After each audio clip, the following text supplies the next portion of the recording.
Good afternoon, everyone. Bienvenue. Welcome to this year's annual information meeting. My name is Kathy Greenbank. I'm the chair of the New Brunswick Public Service Pension Plan. We're very pleased to be able to be here today, and we thank you for joining us. Before we continue, it is important we acknowledge the land on which we gather. Although this is a virtual presentation, we, the board, and our presenters are in Fredericton, New Brunswick today. This land is the traditional unceded territory of the Wolastoqiyik and Mi'kmaq. This territory is covered by the treaties of peace and friendship, which Wolastoqiyik, Mi'kmaq, and Passamaquoddy peoples first signed with the British Crown in 1725. I have a few housekeeping items for you today. Presentations are in English and French with simultaneous translation available in both languages. For you online, you have the option to select your language of choice. It's in the upper right-hand corner of your screen. Closed captioning is also provided for those joining us online. You have the option to turn it on by selecting your language of choice and clicking join, or off by clicking stop. You're welcome to submit questions at any time during the presentations or the meeting. We'll answer as many as we can at the end after all the other presentations are complete. Once again, just click on the question icon at the top of the screen. And finally, a recording of today's webcast will be available on the plan's website in the coming days.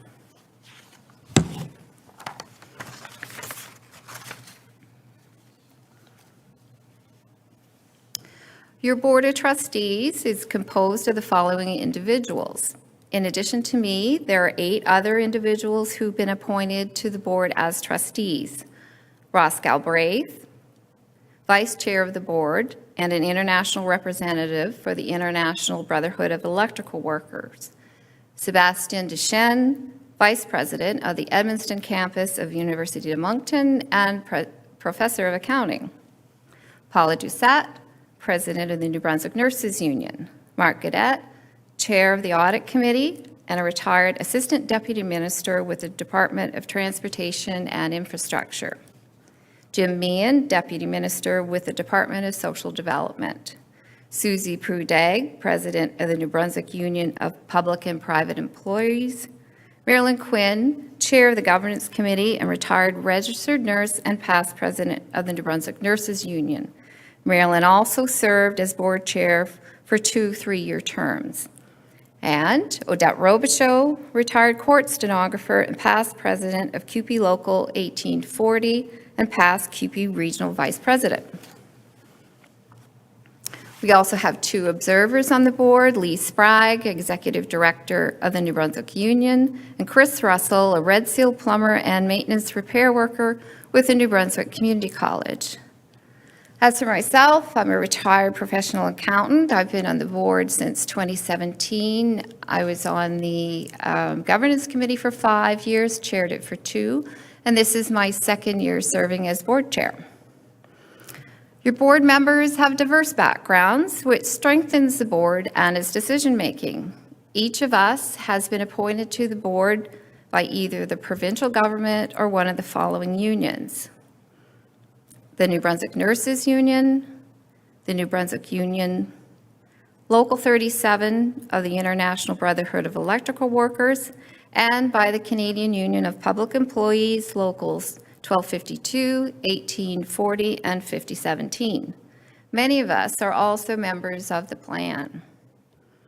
We have a fiduciary duty to the NBPSPP and must act in the best interests of the plan and its members when administering the affairs of the plan. Failure to do so can result in disciplinary actions or revocation of our appointment. I will introduce today's presenters. Yves Plourde, an actuary and partner with the plan's independent actuarial firm TELUS Health. Yves will provide us details relating to the plan's most recent actuarial valuation report. John Sinclair, President and CEO of Vescor Inc., the plan's investment manager and administration services provider. John will provide us an overview of the outcomes from the investment management and administrative services provided to the plan in the 2022 year, and he'll also give us an update for 2023. Since the conversion of the plan in 2014, we continue to focus on ensuring the plan remains secure, sustainable, and affordable. Indicators of the plan's success include its ability to fund inflation every year since it was created while still remaining in a surplus. These outcomes demonstrate that the stable, low-risk investment strategies set out in the plan design are having a positive impact. The low-risk approach towards investments means that when markets are strong, we may not have returns that are as high as some other pension plans. On the other hand, when the financial markets are in a downturn, our plan may have negative returns, but they have proven to be better than the returns of average pension plans across the country. As you are all aware, we are experiencing a challenging period in the financial markets. I look forward to the presentations today that will walk us through how our plan has remained stable and fully funded. For your information, today our plan is comprised of 43,000 members residing in New Brunswick and all around the world. There are several key service providers that we as a board engage to support us in meeting the requirements of the plan, keeping your pension plan secure, affordable, and sustainable. TELUS Health is the plan's actuary, responsible for providing the annual actuarial valuation. KPMG is responsible for the audit of the NBPSPP financial statements. Vescor Inc. is the plan's administration and investment service provider. Vescor oversees the daily management of your plan at the board's discretion. The firm of Pink Larkin provides legal representation and advice for the plan and the board. We also engage other external service providers to support our board and the plan as needed. We will now move on to our first presentation. The actuarial valuation report, prepared annually and is used by us to assess the health of the plan through the analysis of its current funding status. It enables us to make decisions on granting the annual cost of living adjustment or any other future benefit changes as required by the plan's governing documents. Yves Plourde, partner with TELUS Health, will present the results of the 2022 report. Welcome, Yves.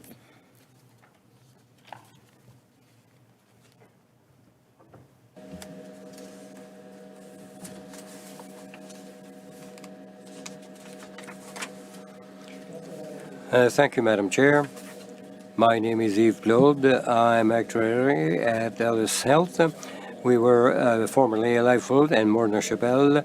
The company name has changed a few times over the last few years, but we are still the same team providing the same quality services to your Board of Trustees. I am pleased to be here today to walk you through the results of the most recent actuarial valuation of the New Brunswick Public Service Pension Plan as at January 1st, 2023. I will start with a short summary of the membership in the plan, review the evolution of assets and the plan about liabilities over the years, discuss the resulting financial position, not only at January 1st, 2023, but through the recent past, and review how the plan's financial position was affected by the market's overwhelming performance in 2022. I will then review the risk management test results that we track annually, and finally provide information on inflation in Canada and review the cost of living adjustment that was awarded by the Board of Trustees for January 1st, 2024. Let's start with the plan's membership. As she mentioned earlier, the number of active members, after stabilizing over the last few years, at just under 19,000, has now increased above 19,000 to just short of 19,500. The number of retirees continue to grow as expected for a total of 18,200 at January 1st, 2023. On the asset side, the pension fund, after increasing significantly over the last few years, going to about $6 billion in 2014 to about $9.4 billion as of January 1st, 2022, and has now decreased to about $8.8 billion at January 1st, 2023. The year 2022 was particularly difficult due to the impact of high inflation and ever-increasing interest rates, putting negative pressures on investment returns of pension plans. In 2022, your pension plan investment return was minus 3.87%, which, albeit negative, was a very good return when compared to your pension plan benchmark and against other pension plans' investment results. John will provide more information about the performance in his remarks a little later. Now, in order to be able to determine the financial position of the plan, we need to compare assets of the plan to its liability.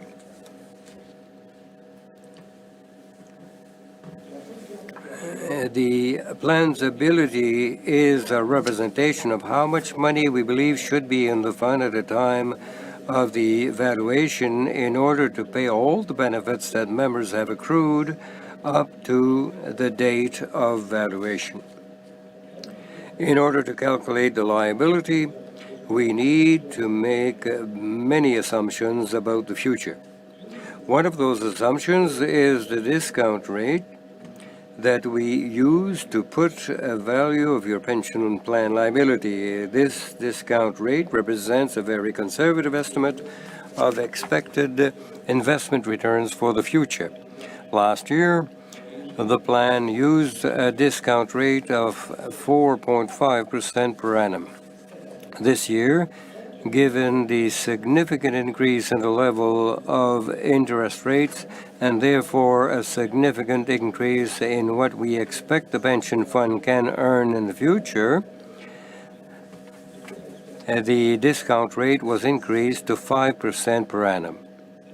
This assumption continues to be very conservative, as we actually believe that the fund can be expected to earn over the long term about 7% per annum, being a full 2% per annum above the discount rate. Using such a conservative discount rate provides us with the expectation that more often than not, a plan investment should generate extra funds compared to our discount rate assumption, which will continue to assist in securing the benefits under the plan and providing COLA. Over the last 10 years, the plan's liability went from just under $6 billion in 2014 to above $7.8 billion on January 1st, 2023. You will notice that the assets of the plan increased faster than the plan liability over the period spanning from 2014 to January 1st, 2022, due to the fact that we use a conservative discount rate in the calculation of the liability. This allowed us to build a surplus in the plan, which was able to absorb the downturn of the year 2022, resulting in a financial position on January 1st, 2023 that is still very healthy and which continues to provide us again this year with the ability to provide you with a significant amount of COLA, as we will see later. To ultimately determine the financial position of the plan, the trustees add to the asset the amount of contribution made to the plan in excess of the cost of the accruing benefits over the next 15 years. On January 1st, 2023, those excess contributions for the 15 years following the evaluation date represented an amount of $1.38 billion, which, when added to the assets, represent total adjusted assets of over $10.2 billion. When you divide these assets by the liability, you obtain a funded ratio called the open group funded ratio. As you can see on this graph, this ratio has remained well above 100% over the recent past, which means that we believe there is enough assets in the plan, including excess contributions to be received, to cover all the benefits payable for the lifetime of active members and retirees. The funded ratio has in fact increased from a level of 121.5% in 2014 to 131.7% as at January 1st, 2020, which is just before the start of COVID-19 pandemic. As a result of the uncertainty created by the start of the pandemic in March 2020, and the financial markets retreated in an unprecedented manner, hitting a low of about the end of March 2020, which reduced the funded ratio for the plan to about 122.8 as at March 31st, 2020. However, the markets rebounded almost as quickly as they had come down, and by January 1st, 2021, the funded ratio had returned to a level of in excess of 130% to about 130.4%. Given the good investment performance of 2021, the funded ratio of the plan increased further from 130.4 in January 1st, 2024 to 134.8 as at January 1st, 2022. As you are aware, the year 2022 was an unsettled period for markets. We continued to endure the effects of a pandemic which was still causing major disruptions in some parts of the world. We experienced serious disruptions in the supply chains. Oil and energy prices remain at very elevated levels, and to complicate matters, Russia invaded Ukraine in 2022. All of these caused significant uncertainty in the markets, which remains to this day, and is causing significant inflation levels not seen in decades, and unprecedented increases in interest rates enacted by various central banks in order to fight inflation. For those of you who attended the session last year, I had provided an estimate of funded ratio to June 30th, 2022, which had reduced to about 123.7%, following a very volatile period in the first 6 months of the year, which had led to an investment of about minus 8% for the first 6 months. Since that time, the plan has actually recovered some of the losses and ended the year with investment returns of minus 3.87%. This reversal during the second half of 2022, combined with the increase of the discount rate, allowed the plan to end the year 2022 with a funded ratio above 130%, which continues to be very healthy for the financial position despite the uncertainty faced by the plan during 2022. The plan has basically prepared itself for the last 9 years to face such market volatility, notwithstanding a few dips in the markets. As time is going by, your pension benefits have become more secure as the funded ratio accumulated a significant buffer above 100%. We may not be out of the volatility for some time yet. Nonetheless, it appears that the battle against inflation is starting to bear fruit, given the last 2 months of inflation statistics published by Stat Canada of around has gone down to about 3 to 4%. Furthermore, investment returns to date in 2023 have been in line with expectations, providing investment returns of about 3% up to June 30th, 2023, which allows us to expect a more stable funded ratio so far this year. In any case, you can rest assured that your plan still has a funded ratio with significant buffer above 100% and therefore is ready to face the market volatility that may lie ahead. Let's now take a look at the certain risk management tests conducted annually. The first risk management test involves calculating the probability that base benefits under the plan will not have to be reduced over the next 20 years. On that basis, the plan scores a 99.4%, which means that in more than 99.4% of the studied cases, the base benefits payable from the plan remain intact. And this score exceeds the minimum of 97.5% mandated by the pension law and give us comfort in knowing that the security for the base benefits is very high.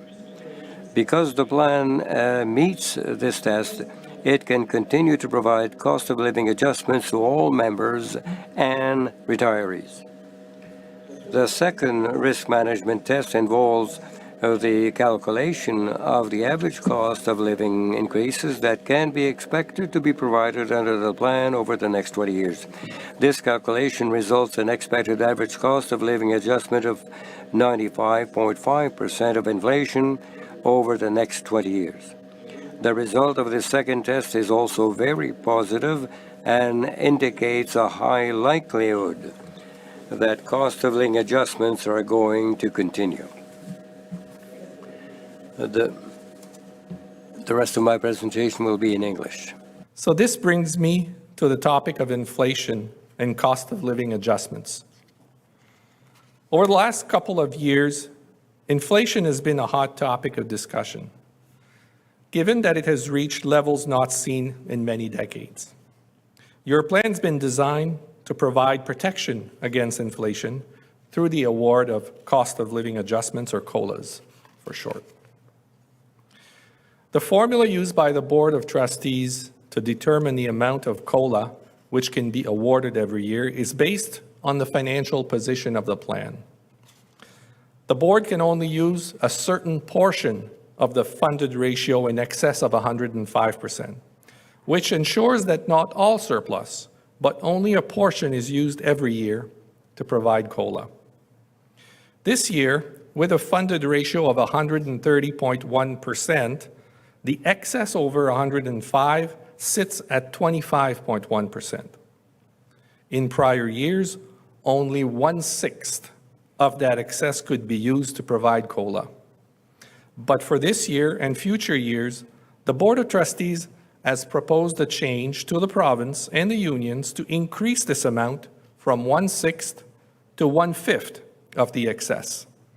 This proposed amendment was approved by the parties and is now being used to determine the amount of the COLA for January 1st, 2024. Although this may not appear to be a significant change, it did increase the amount that could be spent on COLA from $328.6 million to $394.3 million. The next step in the process is to determine the level of inflation in Canada during the year. Inflation is measured by the increase in the Consumer Price Index, as reported by Statistics Canada every month. For the 12-month period ending June 30th, 2023, so taking into account the period from July 2022 to June 2023, the average increase in the Consumer Price Index, or inflation in Canada, was 5.59%.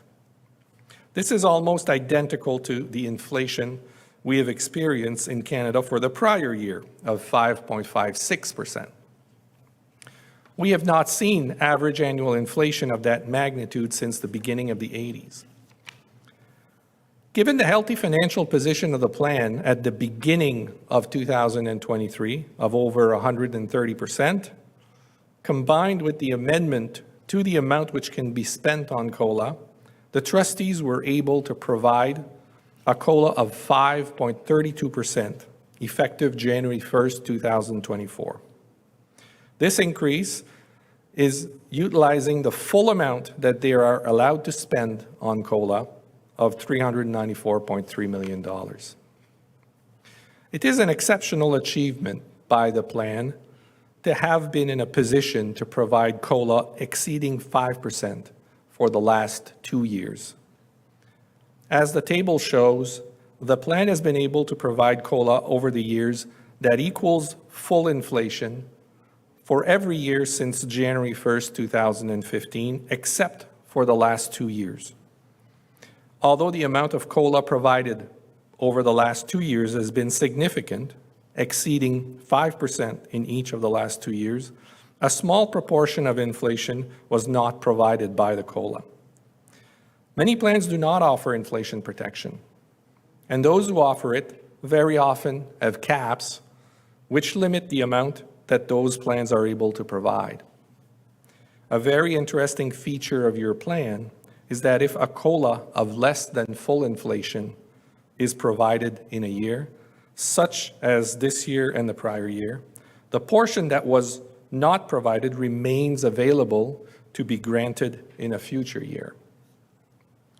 The table shows that inflation exceeded the COLA provided by an amount of 0.32% on January 1st, 2023, and 0.27% on January 1st, 2024. These amounts remain available to be provided in a future year. The ability of your plan to provide COLA in excess of 5% is evidence that it is very well funded. Otherwise, it would not have been able to do it. When inflation spikes higher, such as it did over the last 2 years, it is normal to not be able to provide COLA equal to full inflation, because the plan only spends a portion of its surplus towards COLA every year, as shown in the prior slide. This in order to ensure that it protects your base pension. Rest assured that there is still enough surplus left in the plan to continue to protect your base pension appropriately while providing a significant amount of COLA. Inflation in excess of 5% is not normal for our developed economies. That's why the Bank of Canada, along with the Federal Reserve in the US and other central banks around the world, have taken serious measures to fight such inflation through increases in interest rates. And it appears to start to bear some fruit. Inflation over the last 3 months has been hovering around 3 to 4% instead of the average of 5 to 6% level experienced in the past 2 years. As inflation appears to be coming down, it is reasonable to expect that the plan will be in a position in the future to provide COLA in excess of inflation in order to catch up for the 2 years in which your COLA did not match full inflation. This process is not a sign of weak funding or underfunding because your plan is very well funded. It actually is the sign of a well-managed pension plan. I certainly hope that you found the information provided interesting and useful, and that it provide you with a better understanding of how resilient your plan is and how COLA is provided. I thank you for your attention, and I'll remain available for the question period. Thank you.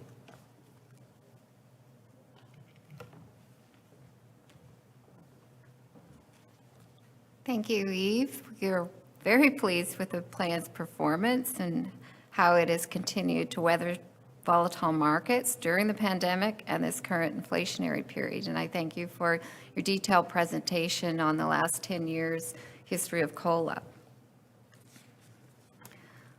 Up next is John Sinclair, President and CEO of Vestcor, the plan's investment manager and administration services provider.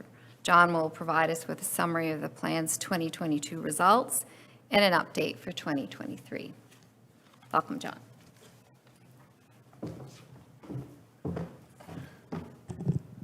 Thank you, Kathy, and good afternoon, everyone. It is my pleasure to provide this report with respect to the activities of Vestcor who, as mentioned earlier, is your plan administrator and investment manager. Vescor is located in Fredericton, New Brunswick, and has around 150 staff members, in which we provide very cost-effective services to your plan through our not-for-profit status. We have a significant amount of transparency, first of all to your Board of Trustees through regular reporting intervals with respect to our activities against various objectives they have and your investment policy statement. But also, we have externally audited financial statements and annual reports with respect to Vescor's activity on our website. We are as well overseen by an independent board of directors at the Vescor level who are selected based on a specific skills matrix determined to be appropriate for a business of our type. We're regulated by the Financial and Consumer Services Commission of the province as a securities regulator, and provide regular reports to them as well. The Public Service Pension Plan, along with the Teachers' Pension Plan, are the two guiding members of the Vescor organization. And as you can see from these slides, provide a significant amount of the assets under management and plan members that we provide services for. With respect to assets under management, it's around 44% of the total of $20 billion that Vescor was managing at the end of 2022. And you can see the 43,000 members that were referred to earlier make up about 40% of the total membership that we provide services to with respect to your plan. This combination of clients and pension plans allows all to benefit from significant economies of scale, again, reducing your overall costs of service, and allows us to share best practices across the platform of clients and pension plan relationships as well.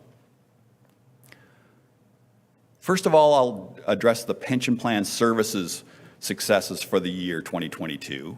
But before doing that, just remind you what it is exactly we do for your pension plan. We provide day-to-day pension administration services with respect to the needs of your membership. And services are provided through in-person meetings or calls or emails through our member services team based in our office here in Fredericton. That support can range anything from anywhere to helping actual retired members or spouses of those members, for example, or other beneficiaries or active employees who are actively contributing to the plan. A board support services team at Vescor helps your board of trustees organize their day-to-day or their ongoing meeting agendas, information, and helps with respect to filing obligations with various requirements that they have. And last but not least, our communications team, who are responsible, for example, putting together events like today, our annual information meeting, the annual report that you have access to, quarterly reports, etc. Our communications team helps work with the communication strategy that your trustees have to make sure that that takes place. In 2022, the average cost per member of our administration activities was about $101, which, as pointed out on this slide, is the second lowest amongst a national peer group of public sector plan administrators. That low member rate occurred through a significant continued increase in member transaction and service volumes. And if you were part of this forum last year, you would have noted that the actual transaction and service volumes that we are handling on behalf of your pension plan, but many others, has really increased significantly, particularly since the COVID period took place. So as pointed out here, there was over 10,000 member and employee requests that were handled specific to just the public service plan. And that worked out to be about 2,500 specific applications that took place and were handled by our team as well. Now, if you've ever had the opportunity to be serviced by our member services team, you would have received a member survey, which we look for feedback on the actual service that we provided. And we're pleased to point out again that we actually get a fairly high return rate on those surveys. And more importantly, the survey satisfaction rate remains extremely high. Now let's look at the investment management side of things. And Eve did provide a bit of color already with the investment management challenges of 2022. But before we look at that, let's just remind ourselves what it is that Vescor, again, does for your pension plan trustee board.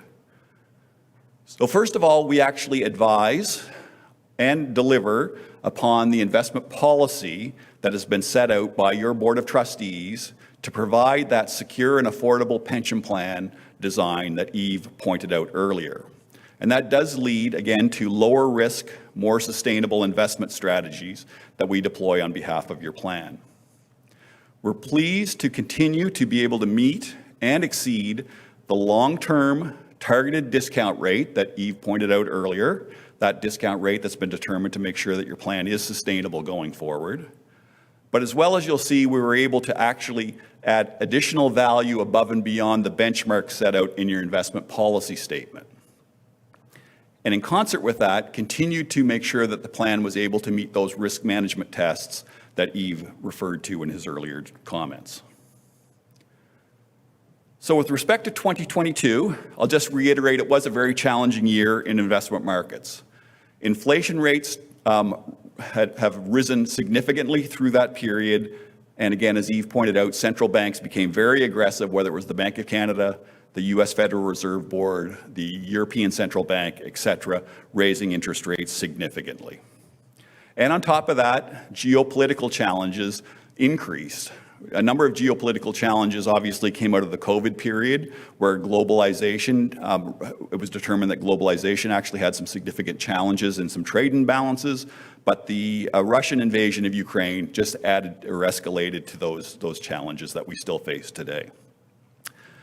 All of those events together resulted in a very significant, unprecedented period where both bond rates, which are influenced by interest rates increasing, and equity markets or stock markets both went down together during that period. Usually through a diversified portfolio, you see one moving differently than the other, but we did see most of those markets move together, which was unprecedented during the year. That being said, if you look at the bar chart on the far left-hand side, you can see that the return for your plan of negative 3.87%, which was negative during the year, was significantly better than the investment policy benchmark that's set out in your investment policy statements. So we were very pleased that our investment management activities were able to significantly reduce the return that would have been implied in that investment policy statement.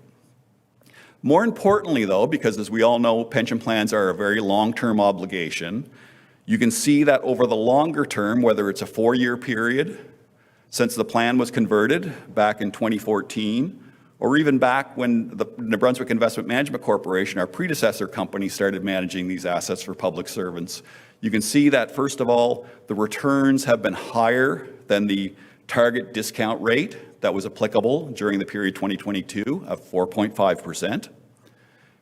Yves mentioned that that discount rate had recently been increased to 5%. You would note that even with a higher 5% target discount rate, those returns over the long term exceed that rate, which is obviously a good thing. And our internal investment management teams have been able to, over the longer term, continue to add significant value over those benchmarks as well. So one of the things that is looked at from time to time is how has this specific plan focused on those lower risk strategies that we talked about earlier done versus other pension plans across the country. And so for year-end 2022, you can see here that the returns for your plan of negative 3.87% were significantly better than the median Canadian pension plan that experienced a return of worse than negative 10% during the year. This is a survey that's done by the Royal Bank of Canada's Investment and Treasury Services Group. So significantly better. Again, confirming that design of having the plan do better in times of market weakness. That was confirmed in 2022. More importantly, though, again, is the long term. And while we did better in 2022, you can see over the longer term 4-year period, the plan's return of 5.89% was still better than that median pension plan return. So not only did we do better, the plan do better in the 2022 difficult year, but over the longer term has done better as well. And then if we look again back to the plan specifics of that targeted discount rate now being 5%, you can see that since the plan was converted, that 6.55% return has significantly exceeded that amount. One of the slides we've used in past annual information meetings of this type is as well looking at the risk element around your pension plan. We've talked a lot, and Eve talked a lot about the importance of risk and risk management. And so one of the things we want to do is not just compare how well the returns have been for your plan versus other pension plans, but how has the risk been of that plan. And so what this chart shows is a scatter plot of a number of Canadian public sector pension plans that make up that universe of the RBC numbers that I shared with you earlier. It's over a 4-year period, so it represents a longer term time period. And on the y-axis is the annualized return over the 4-year period, and on the x-axis is the annualized risk over that 4-year period. And so as we pointed out already, over the 4-year period, our return has been higher than the median return being in the crosshairs of this chart. But as important is the risk that has been used with respect to getting that return. And as you can see here, the lowest risk is on the left-hand side, and you can see here that the plan has been at the very low risk side of the equation as well. So not only has your plan done relatively better from a return perspective versus other Canadian defined benefit pension plans, but has also done much better from a risk perspective, again, providing that consistency, security, and stability. And then if we just want to look at those numbers on a risk-adjusted return basis, you can see that with respect to the actual numbers, your 4-year return, annualized at 5.89%, experienced a risk number of 7.64%, so a unit of return per risk measure of 0.77. If we compare that to the median plan, you can see that we're almost twice what that median plan's ratio is. So again, just reinforcing that the actual stability and risk management part of your plan is inherent with the returns we've been able to experience to date. Investors know that one of the other important components of returns is actual investment management fees. And because of that not-for-profit status and the economies of scale that we're able to garner through managing a number of other public plans, you can see that our management expense ratio for 2022 was quite low. 0.137%, or as the industry calls it, 13.7 basis points. Now, how does that compare to others? So we've benchmarked ourselves with respect to other Canadian pension plans, other Canadian public sector pension plans, and that return would be about 0.21% lower, that expense ratio, so a significantly more cost-effective expense ratio for your plan. And if we look at that versus some benchmarks of if these assets were managed externally in the for-profit market world, you can see that our expense ratio is about 0.5% or 54 basis points lower or more cost-effective. And if we apply that 0.5% against the actual assets under management of $8.8 billion, you can see that that works out to about $48 million a year that's accrued just through the cost savings. And if we want to take that to a next level, that would work out to about 1,800 actual pensions that are paid just through the cost savings that are inherent with respect to using the VestCore model. So to wrap things up, Eve mentioned 2023, and yes, markets have rebounded. They actually started rebounding late in 2022. And our returns, as you'll soon find out if you haven't already through your newsletter that's being distributed, as of mid-year was 3.12%. Now, one of the things that's happening in the marketplace is that, particularly in the equity markets, there is a significant component of those markets that's being essentially supported by a fairly limited number of technology stocks that are typically higher risk, and a portfolio like us would have a lower allocation to. So you can see versus the median pension plan, we're a little bit behind, which again, we expect that, right? When we looked at the 2022 numbers, we expect to do better in weaker markets. In periods where markets are stronger, we expect to do a little bit lower number, which we've demonstrated so far in June. But the more important piece, again, is how are we after the 4-year type calculation is put in place. And you can see here on a 4-year basis, where the annualized number of your plan is significantly better than that annualized number of the median peer plans. And over the long term, again, much better than that 5% target discount rate. So that concludes my comments. Thank you for the opportunity. And like Eve, I'll be here for questions.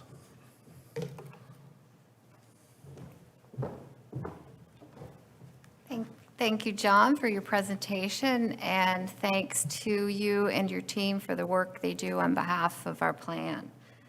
That completes our formal presentations for today. Before we move to the Q&A, I'm happy to tell you that VESCOR is hosting a Planning for Retirement webcast on behalf of the board in October. An email will be sent to all active members in the coming weeks and shared with employers. Keep an eye out for the details of this webcast. It will be a first of many. We'll hold this over the lunch period, and a recording will be placed on the plan's website, NBPSPP.ca. It's open to everyone, whether you're nearing retirement or just want to learn more about the process. We'll now move to the question and answer period. We've received several questions in advance of today's meeting. Thank you to all members who sent their questions in. We'll answer as many as possible today. In addition, if you sent a question that was more specific to your personal situation, they will be answered directly by VESCOR's member services team, and they'll contact you by email. I understand that we've, during the presentation, have received several questions that are related to Blue Cross benefits. Our pension board does not cover anything to do with Blue Cross. It's an employer's duty to do that, and they would have boards that would work with Blue Cross on the Blue Cross benefits. So unfortunately, we don't have any information about Blue Cross. With that, I'm pleased to welcome fellow trustee Paula Doucette to lead us through this session. Welcome, Paula.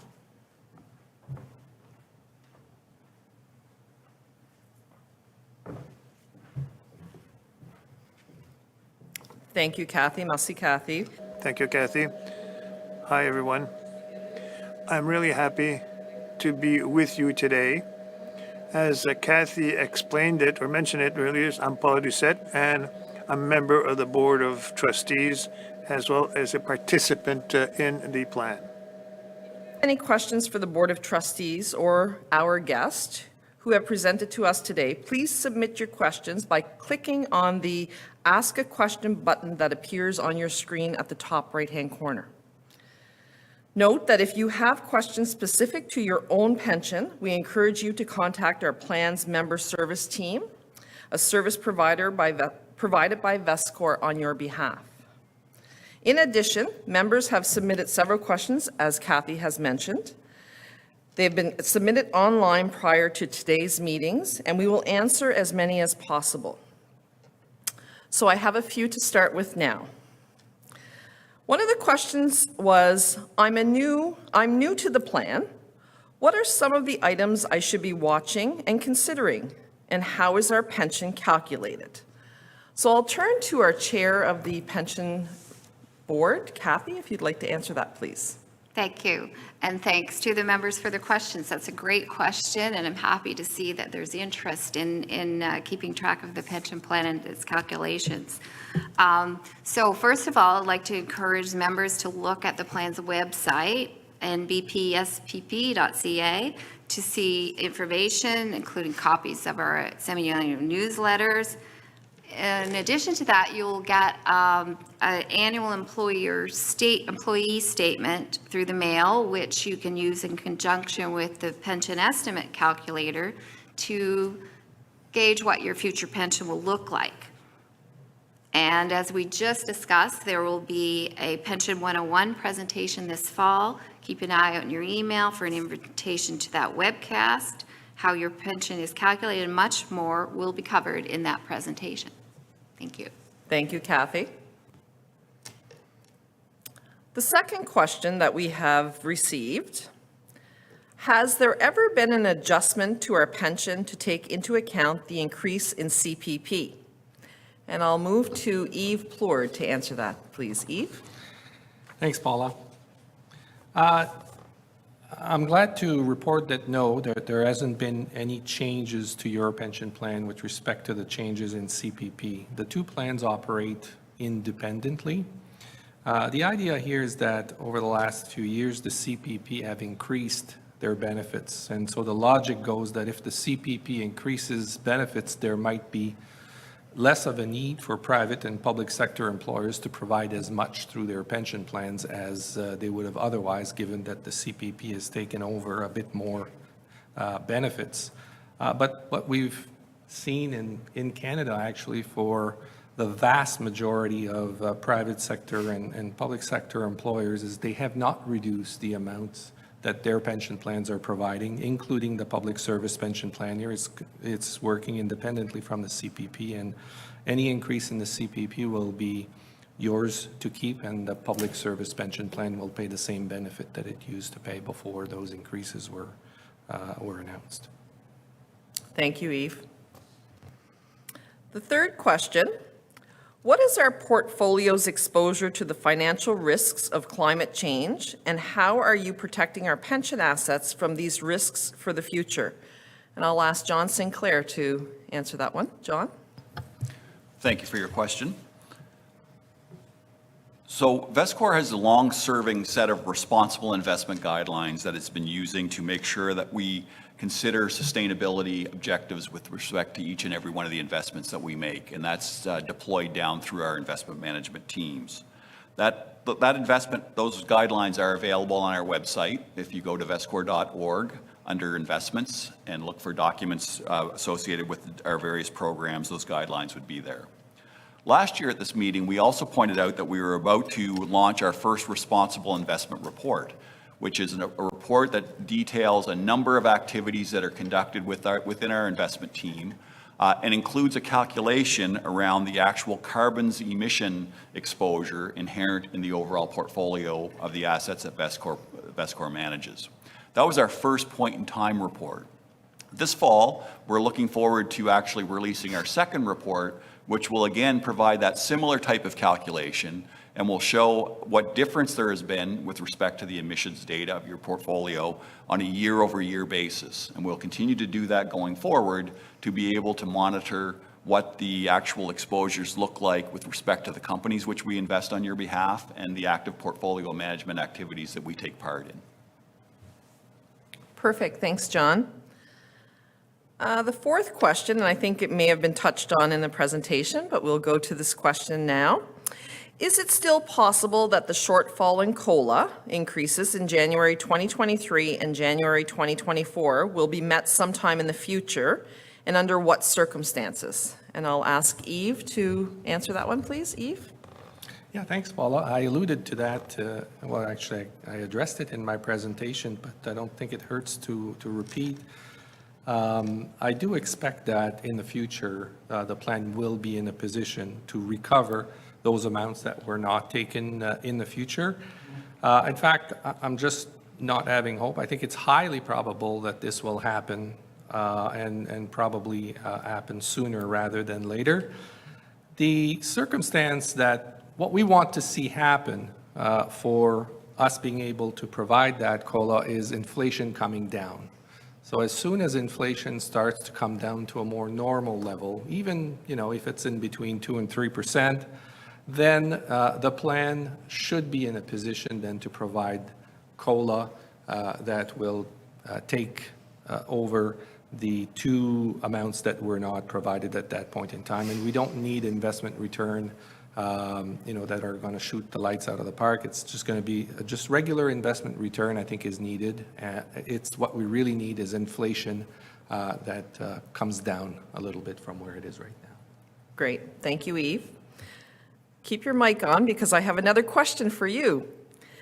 Is there consideration being done to change base benefits, especially reducing or removing the 5% reduction applied to anyone planning to retire before age 65?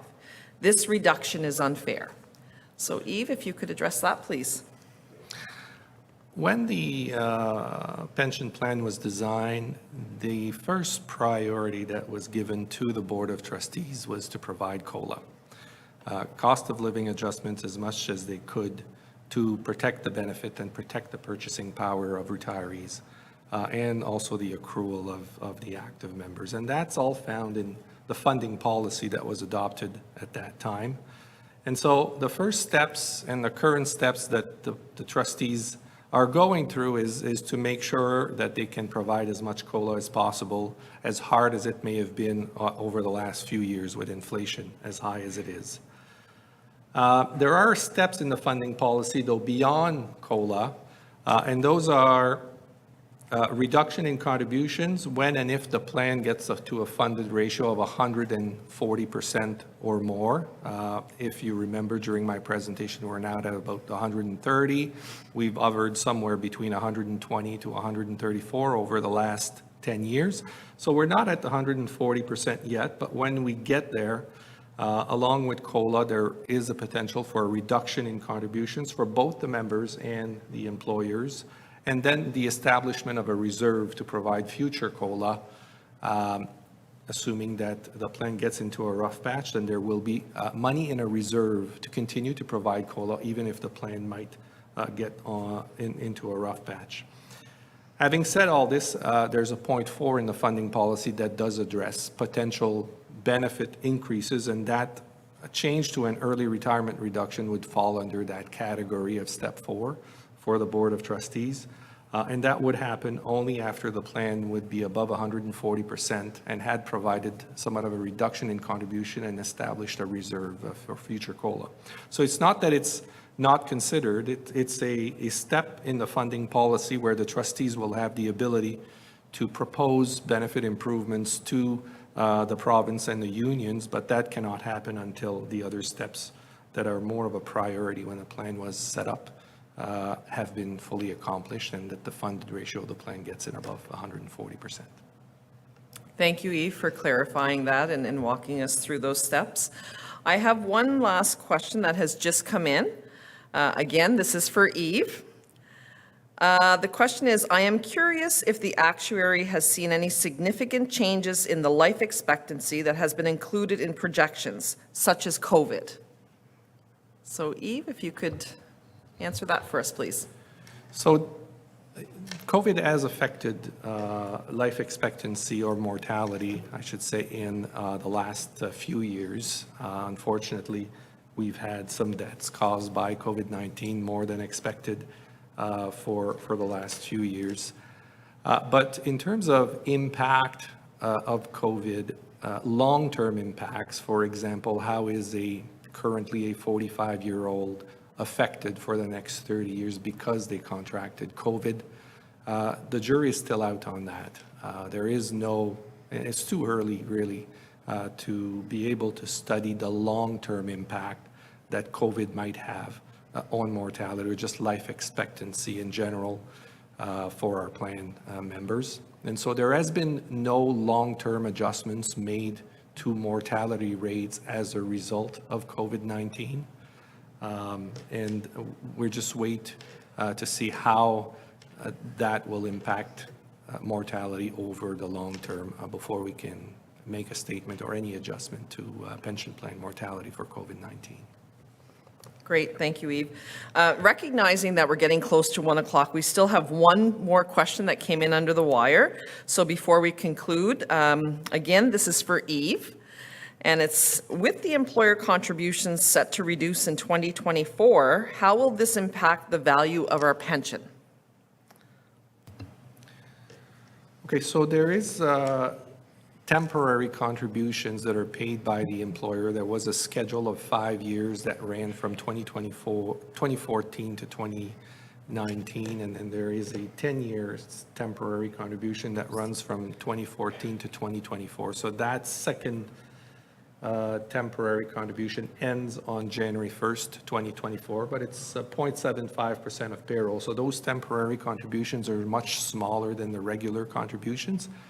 And so they won't have a major impact on the financial position of the pension plan. In fact, all our calculations, because those were temporary contributions, we knew in advance that they were going to cease at some point in time. And so all our calculations have taken into account the fact that the temporary contributions by the employer will cease. And so at the time that they cease, there is no real impact to it because they've been taken into account already. Having said this, the employer is currently, even after the temporary contribution ceases in 2024, the employers are contributing 11.25% of payroll, compared to about 8.25% of payroll for the members. So the employers are still contributing a significant amount over and above member contributions to the plan, even with these temporary contributions stopping on January 1st, 2024. Great. Thank you, Yves. Bon, nous allons maintenant conclure. We'll now conclude our question and answer period. Please be noted, if you have questions that you could not ask, you can always do so by email or by phone. Today's question and answer session will be summarized and posted online on the plan's website in the coming weeks. In addition, a copy of the recording of today's meeting will be available as well on the website in the coming days. On behalf of the Board of Trustees, thank you for having joined us today. This concludes our annual information meeting. Bonne journée à tous et toutes. Good day to all. Merci.